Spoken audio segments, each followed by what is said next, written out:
abizingereza musora bisho ntabwo kwara atari umwaka upatana ko mwaka umse ugumbaraga nisi mu mingi ko fide kateka nsa twabona buri bungi bwo kubaka kugamba uko mwaka kwaza kutana tumani mwisha na honorable speaker abego boreni na former honorable speaker abego boreyambaye wabere munonga turi muri Kashari tine honorable Nathan Tungu tunanje tushobora icyamure tumwanya cyo kiha kandi yija kora kibona abakimuvuga baza konja kushobora abatumuri gwakize turi kai kandi cyakureta n'icyo mwewe munonga abukure ba TV West icyatureta aha no mukoro gwo kugaba amagaari gabakiya persons ba LC1 aba LC2 president yarabaraganise agaba tabategerize bena amagaari ko natwagareta sagagaba umabombora ga Kashari South irizoba riri ncyagabagaba no mu Kashari North agwambara district yona urya person wa LC1 no LC2 ayinegari kandi tuza kubahereza reflectors kwenda ngo bavuga amahanda batakabatuma bene babareba hato twaheza amagara gabo abo kumonitoringa program za government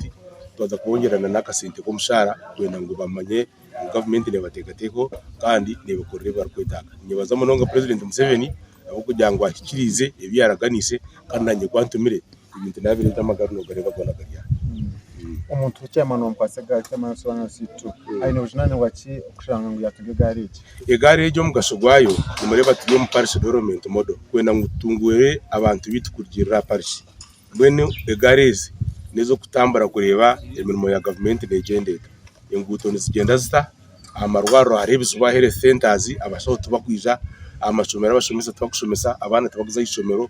abantu barwara umucyaro umuntu takubamanya mwena bebembezo mugarusho gw'garage no kwenda ngo ikorere imirimo yo kumonitoringa program za government abo ko abana abinje ba LC ya person bari batakwebasa no kutambura ku rwumaka gabo kugenda kuri imirimo ya government garage mutazkwataka garage ni ya office mutakazi singo mbaga funa mwana mfuna sente ninga mukajiguza ninga ukajiguza ukashora mukazi garage niyo gukora umurimo wa office wa government kwako wakuzoro cyamano utine mani kuko ine vice wawe ningo myeto urukubasa gukora umurimo wa mutoma garage niyo gukora umurimo ya government iyo mu office ya muntu kugira gitwara kikosimo yes no guhereza wa government ukureba ngo yayinja kwicira ariyo ko muntu waburije ibine kukira unoza ko no bitungomba kuri gita agacincira abakizi West ni senyo mo Gideon muri Kashari Mbarara district